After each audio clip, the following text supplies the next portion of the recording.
Get out of here. You're out of your league with that low education. Don't you get it? There's no way someone as incompetent as you should be at such a prestigious party. My boss, John, looked down on me with utter contempt, smirking triumphantly.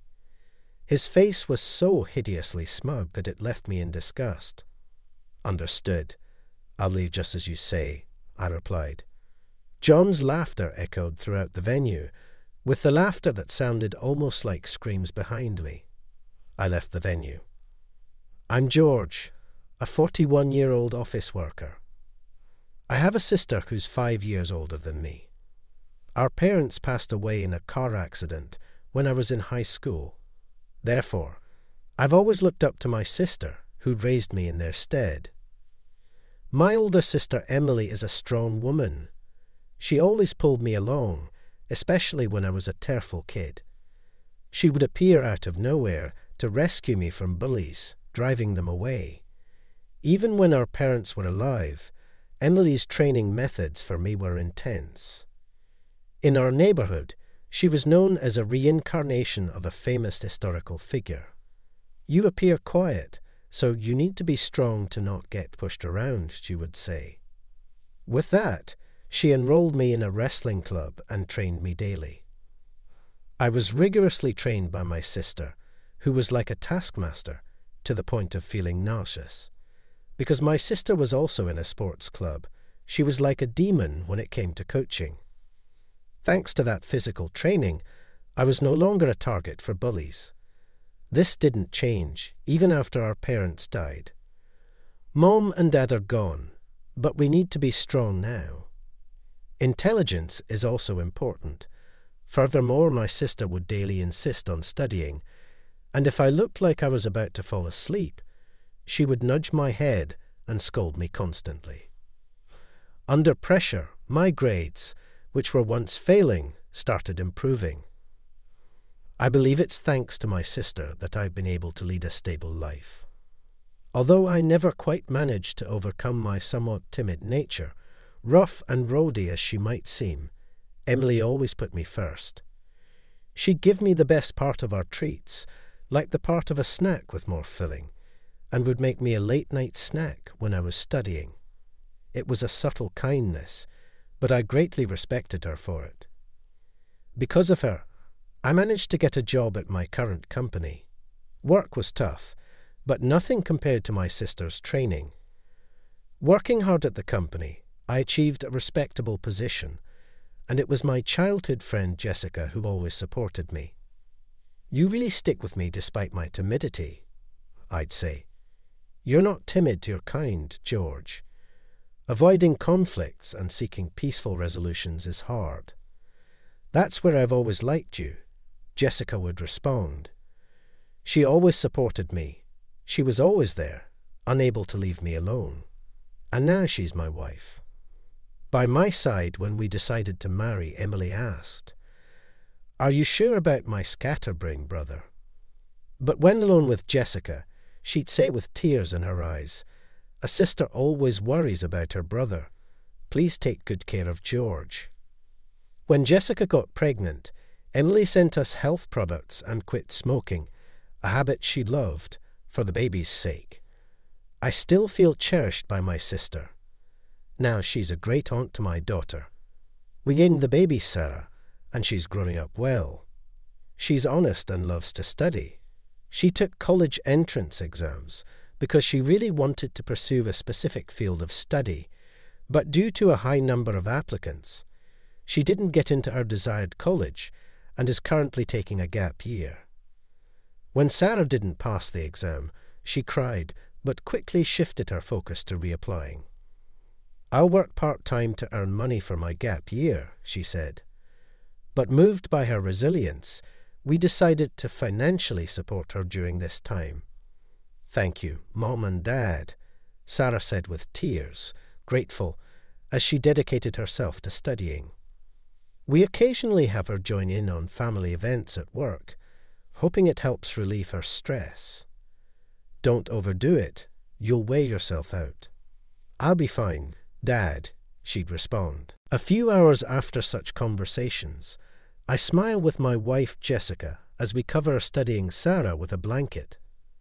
I've built such a happy family and I'm satisfied with my life. The company I work for is a great place. George, thank you. Your clear instructions make our work easier, my colleagues say. It's nice to hear that there's a friendly atmosphere in the office, with everyone helping and supporting each other. Whenever I had free time, I actively offered my help. I found joy in helping my juniors grow. Hey, you incompetent, think you're in a position to talk like that. John's arrival instantly sours the previously comforting environment. John was headhunted from his previous company and became our boss. He's particularly fixated on academic credentials. Being about 10 years younger than me and already in a position of authority, his pride seems immense. Everyone listening to this lowly educated man will only make you dumber, you know. I graduated from an elite university, John boasted. Stories from over 10 years ago. He even asks each junior about their educational background, alma mater, and if he found his to be superior, he would snicker condescendingly. If he considered theirs to be slightly prestigious, he would become irritated and even inquire about their high schools. What a waste, coming from such a good high school and ending up like this. Your parents must be so disappointed. He seems unable to rest without belittling. I've always felt that actual work performance is more important than educational background. If he has time to brag about his education and mock others, he should focus on improving his work performance. After boasting, he'd just play on his phone, which was exasperating. However, since I'm his main target, I knew he wouldn't consider my opinions. Hey, which university did you attend? Tired of his pestering, I tried to evade the question, but he persisted. Harvard University? Yale University? No, some other national or private university. No, cut it be, you're a vocational school graduate. His attitude was increasingly irksome. No, can you please focus on work instead? Just as I was about to continue, John burst out laughing. So you're a high school graduate. No wonder you can say it out loud. High school graduates aren't really decent people, are they? John burst into a fit of laughter, calling it a masterpiece. After labelling me a high school graduate, he ridiculed me fully. Even with his previously haughty attitude, he used to call me by my name. After that conversation, he started referring to me as incompetent. Well, that was still bearable, since the persistent annoyance towards the juniors was now focused on me. I thought it was better for me to take it quietly to protect them. But then it started affecting the work. Hey, incompetent, take care of this desk. Isn't this your assignment, John? And isn't the deadline tomorrow? An almost untouched project with a looming deadline was passed on to me. Despite always being on his computer, I wondered what he had actually been doing. You're incompetent, so having this much work should light a fire under you, right? Wait, this means overtime. Of course it's overtime. Consider this a drill, a growth opportunity. Be grateful to a senior who's giving you a chance. With that, John left early for a night out, leaving the task to me. It was a crucial project for a client whose trust was vital. If not completed by the deadline, it would harm our company's reputation. But the workload was too much for one person. There's no need for such harsh words. Don't worry, George. We'll help you. Don't worry. I'd have alone. It's fine if I stay up all night. At that time, my juniors, having overheard the conversation, offered their help. I was truly grateful. I informed my wife, Jessica, that I'd be pulling an all-nighter, and somehow we managed to finish the project. I felt sorry for my juniors, all of them sporting dark circles under their eyes. That's when John showed up. Not to appreciate our efforts, but to yell at us. Hey, what are you doing with those foolish faces? You finished the work, right? I was too tired to be angry, and all the credit for our hard work was taken by John. Naturally, the atmosphere in the department turned tense and uncomfortable. Feeling helpless, I let out a sigh. No matter how hard I worked, only John received praise from the clients. It seemed my exhaustion was also reaching my wife. Are you okay? You've been looking pale lately. Do I look that way, Jess? You didn't come home last night, and Sarah was feeling lonely. I see. Something's bothering you. Would you like to talk about it? Weary, I ended up venting to Jessica. Actually, there's this troublesome guy who's become our boss. He's been piling work on me, but thanks to the juniors, we managed. That sounds tough. Tell me more about it. I took advantage of Jessica's kindness and talked more about John. How dare he? That's unacceptable. Jessica was angry on my behalf. I found solace in her. From time to time, I would vent to her about the days of being bullied by John. But considering my junior, I knew I had to do something. Soon, the day my patience ran out finally came. John nudged me with his elbow and started talking to me. Hey, incompetent. You have a daughter, right? A daughter. Don't play dumb. It's about your daughter who's taking a gap year. How does he know about my daughter? I remembered that he probably saw her at the company-wide barbecue we had. Despite a bad feeling, I asked John, what about my daughter? That girl failing to get into college is just as incompetent as you. So what about it? Well, she's not badly looking. Consider yourself lucky. I'll take her as my wife. She can do household chores and cleaning right. I was in shock, as if struck by lightning. Daughters of incompetence like you don't have many suitors. So this weekend, host a dinner for me and introduce her. Who knows, with the right approach, she might become a good woman. In other words, John was targeting my daughter. There was no way I could allow that. Anger made my fists tremble. If you hand over your daughter, I might talk to my uncle about promoting you. For someone like you, promotion is an honor you've never dreamed of. There's no way that's possible. I argued back, forgetting all formalities. Who would hand over their daughter to a man nearly 20 years older? John seemed surprised that I resisted. Incompetent, and yet you dare defy me. Brave of you. His face turned into a demonic scowl, and he walked away. His hostility towards me intensified after this incident. Jessica, more worried about my increasing workload and worsening complexion, tried to get me to talk, but I couldn't. The thought of our daughter being targeted by an older man would hurt both Jessica and Sarah. I couldn't bear the feeling of my own inadequacy. George, join me for a drink. It's been a while, Emily said. One day at work, my sister called out to me. My sister and I worked at the same company, though we were in different departments and positions. Occasionally, she would drag me to a drink. Jessica told me a lot. Don't make them worried, Emily.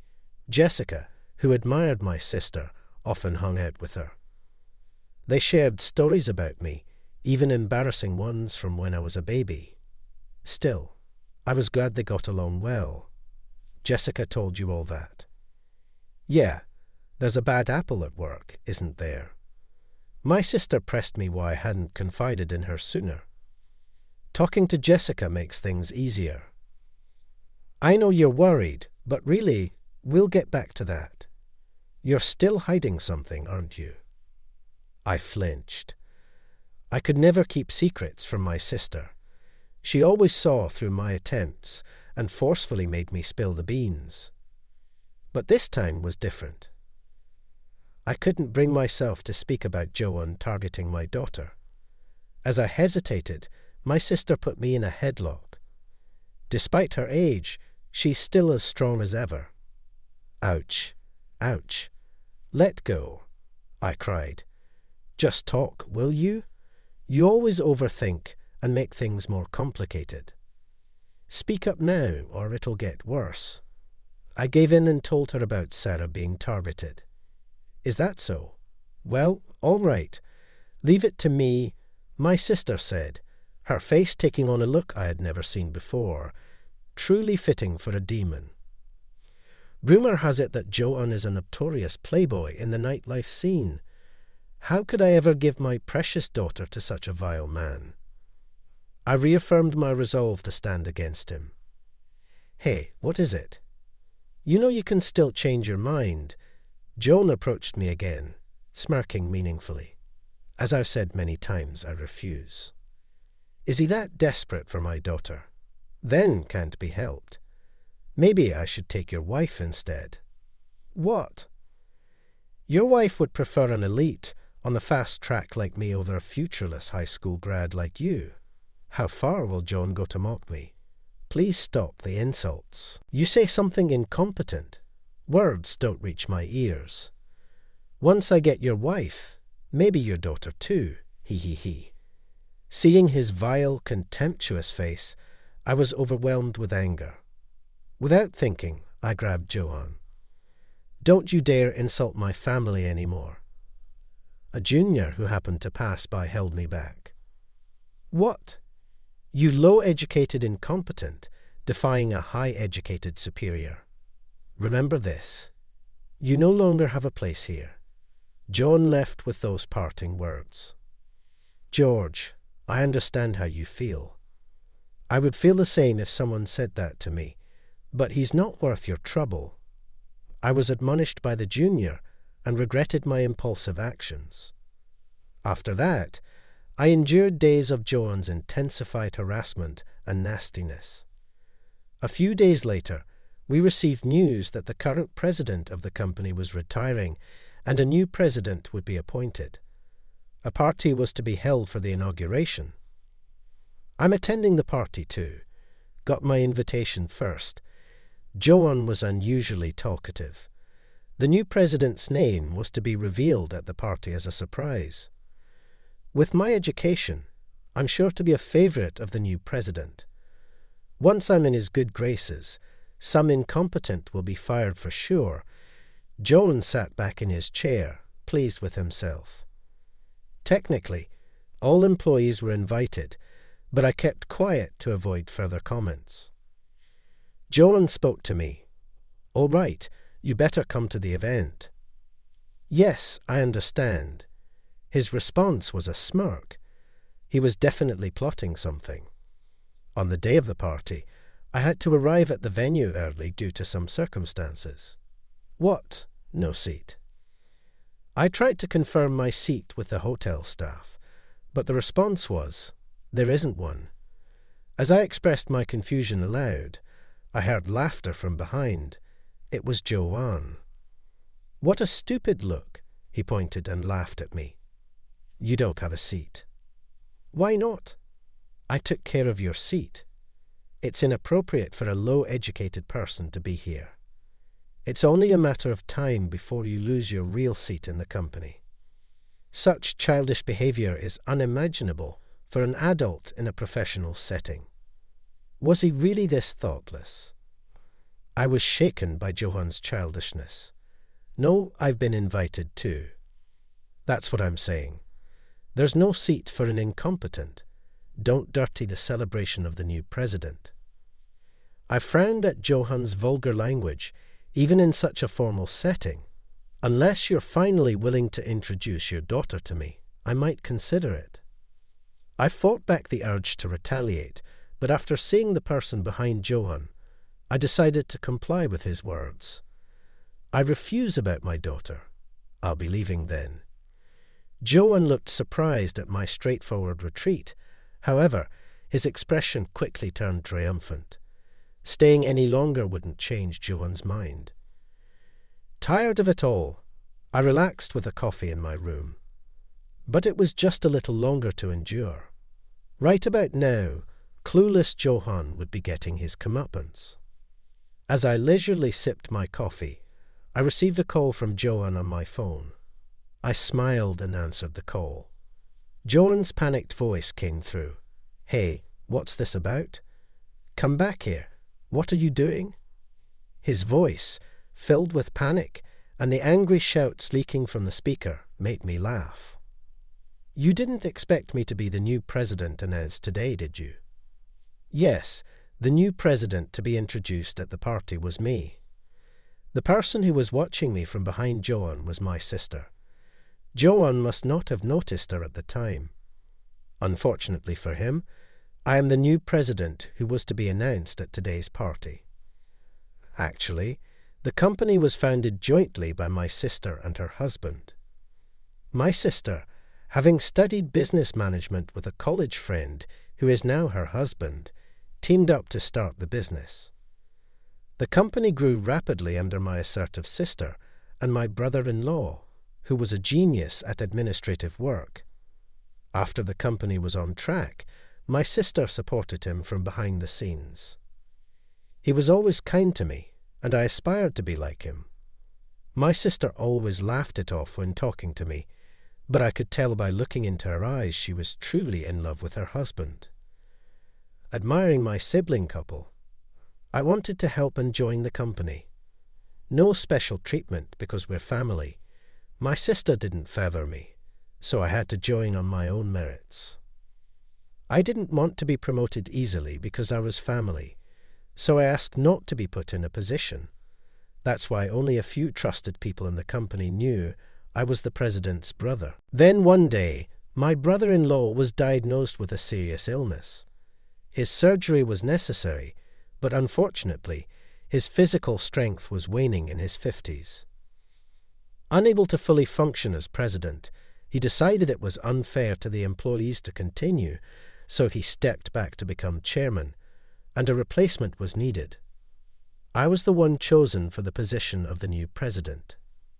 "You're taking over for my husband."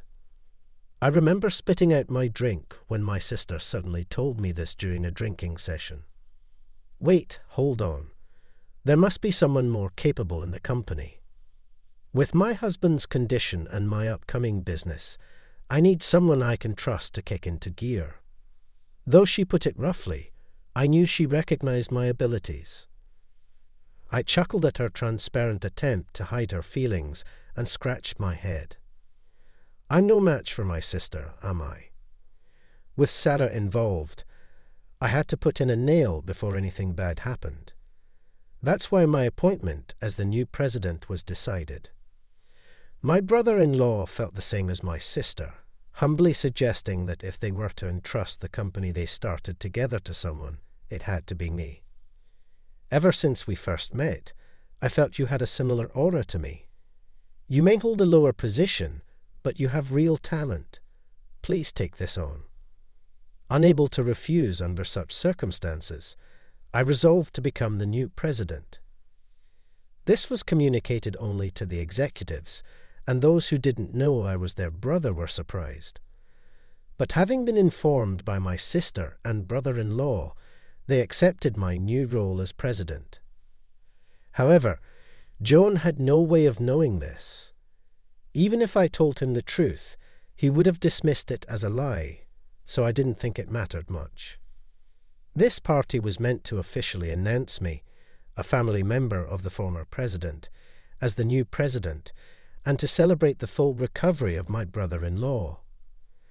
But since the new president was turned away, the plan was disrupted, and instead, it became a place to denounce Joanne. Especially as my brother-in-law, who was just recovering from illness, was not fully aware of the situation and became even angrier. While on the phone with Joanne, I opened my messaging app and saw a text from my sister.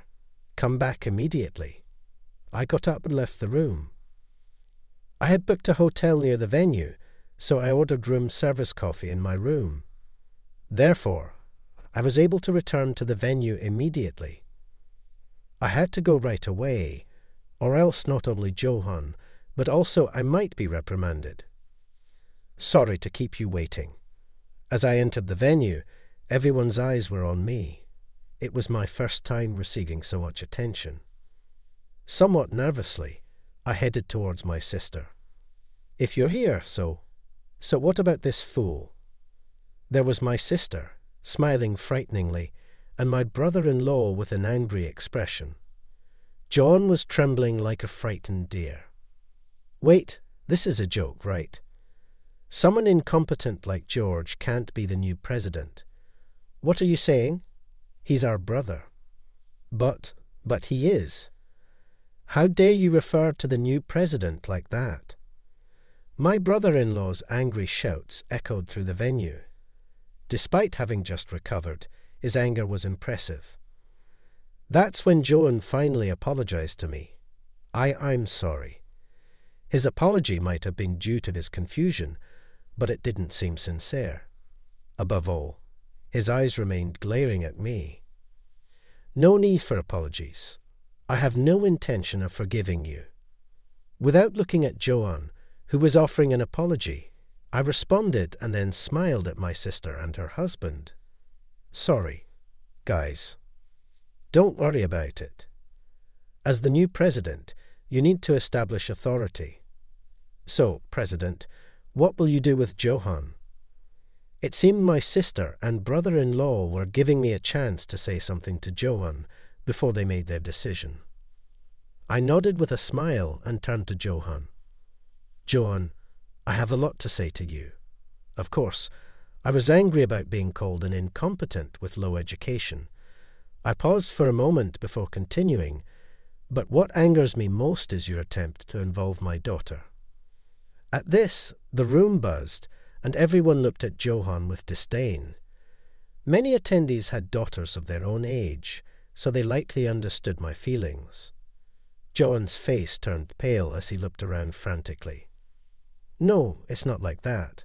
I mean, so what do you mean? I heard you said you'd train her into a good woman." "No, it's impossible for a man in his late 30s like you to get my lovely niece," my sister confronted him. "Oh, and George isn't a high school graduate," she added. "What?" Joan looked confused. "That's right. We should clear that up too. Contrary to what Joan had been insulting me with, I'm not a high school graduate. I did go to high school here, but for college I went abroad." "Abroad? But you said you weren't a college graduate." "That was just your misunderstanding. You were harping on about some universities, but I didn't think telling you the truth would make any difference. You could have easily found out about my background with a little research. How careless." Joan's eyes widened at my words. My sister and brother-in-law thought it was important for me to study business abroad, so they sent me to an overseas university right after high school. Well, I don't boast about my education like someone I know. No, that's impossible. You are uneducated. Really, you just don't get it, do you? Didn't you want to know that I wasn't uneducated? I questioned. John bit his lip, then my brother-in-law stepped forward. "We will consider this matter thoroughly. Don't expect to work as you have been until now." In his words, Joan's shoulders slumped. "Then, George, as the new president, could you give a speech?" Of course. I gave my speech as the new president in front of everyone and left. Opening the door at home, my beloved wife and daughter were waiting. "Welcome back. Congratulations on becoming president, Dad," my daughter exclaimed. "I'm glad you worked so hard," my wife added. "Thank you." I had a lot of delicious food at the party, but nothing beats my wife's home cooking and the beer poured by my daughter. Feeling happy, I remembered the past. I started having special feelings for Jessica during high school. I was struggling with the prospect of exams. I aspired to study economics and management, admiring my sister and brother-in-law. "You should do what you love," my sister always told me, but I was determined in my decision. However, feeling burdened when my brother-in-law and sister offered to pay for my education abroad, I felt like I was relying too much on them. That's why I thought I should work and save money before going abroad. So, I discussed it with Jessica. I'm always too dependent, aren't I? Not at all. You're amazing. But always relying on my sister and brother-in-law. Then Jessica took my hands and looked straight into my eyes. That's not true. Going abroad will give you the chance to acquire skills different from your sister and brother-in-law. Don't be modest. I wish I could protect my sister someday. Don't worry. First, let's meet the expectations of your sister and brother-in-law. Jessica was the one who comforted and supported me when I felt hesitant and unsure. She always gave me kind words, and gradually she became a very special person to me. Encouraged by Jessica and my siblings, I decided to go to a university abroad. But going abroad meant making her wait. When I told her to find her own happiness, she slapped me. Idiot, do I look like that kind of woman to you? I'll wait for you until you come back, and don't you dare cheat. She stayed in touch, supporting me while I was abroad. The university abroad was totally different from the universities here. I pulled many all-nighters and struggled to gain skills before returning home. Welcome back. Those were Jessica's words when I proposed to her, and we happily got married. Then she gave birth to our daughter, Sarah. Thank you, Jessica. For what? Suddenly for talking to my sister. It helped me get back at him, so of course, I can't tolerate anyone hurting you and our daughter, Jessica said with a smile. After the party, I decided to tell Jessica and Sarah about the ordeal since I had worried them. That old man was after me. Yogros. I can't believe it. You got him good. They were both shaking with anger. But Dad, you still protected me even though it put you in a bad spot, right? Thank you. Sarah thanked me. I might be the new president, but my brother-in-law still has more authority due to the handover work. When I went to the department where I had worked, John wasn't there. It seemed John really wasn't capable at his job. Looking at his computer, there were only signs of him surfing the internet. Above all, I was appalled to find that he had been reading pirated comics. I was shocked at his lack of morals. Ironically, this led to the implementation of stricter security software, which might be something to be thankful for. I decided to ask my brother-in-law about John's situation. John was originally in another company. He got himself into trouble by pushing work onto subordinates, stealing credit, and causing problems with women. He had an affair with a co-worker, which was discovered by her husband, leading to a scandal and his inability to stay at his previous company. He left under the guise of voluntary resignation and applied to our company's mid-career recruitment program. My brother-in-law usually attends interviews, but was absent due to illness at that time, so John's past wasn't fully vetted. Because of this, the information about John wasn't properly communicated. An excellent man like me would naturally be headhunted by this company. I came here on my own accord, even though the former president tried to retain me. John boasted like that, but it was all lies, which was a letdown to learn. When my brother-in-law inquired about John's previous company, almost only negative things came up. They said him being good is just absurd. Frankly, we were overjoyed when he left. It's rare for someone to be spoken about in such terms. In the end, my brother-in-law didn't immediately fire John, but decided to transfer him to a branch office. That meant he was now under my sister's jurisdiction, but the place John was assigned to was filled with highly educated people. John, with his so-called high education, couldn't get by there. Having always pushed his work onto others, he lacked experience and was constantly getting criticized. Hey, John is not coming anymore, hooray! Seeing the juniors cheering made me realize how much trouble I had caused them. However, It was only a matter of time before John would resign. I am highly educated. Even with his boasting, his new assignment was meaningless. So what? In that sense, I graduated from a top university. I studied abroad. I don't boast about it, but can you please get to work? I'm your supervisor who you look down on as just a high school graduate, but in this company, if you work hard and gain experience, you're valued. Education doesn't matter here. Days of getting such responses, and the news about him targeting my daughter leaking out made it unbearable for him. If colleagues and superiors didn't work out, he started hitting on women with lower education than him. Hey, if you date me, I'll help you with your work. Just be nice to me. The day he made such an advance, he was immediately called out by everyone. What? That's not okay in this day and age. I'll sue you. Also, it's creepy for an older man like you to ask me out. John faced angry reactions every time he tried to approach the female employees. Eventually cornered, John started missing work without notice, and finally, a resignation letter was mailed to the branch office. He couldn't endure it anymore. His previous ways didn't work, and being ignored and logically defeated was too much for him.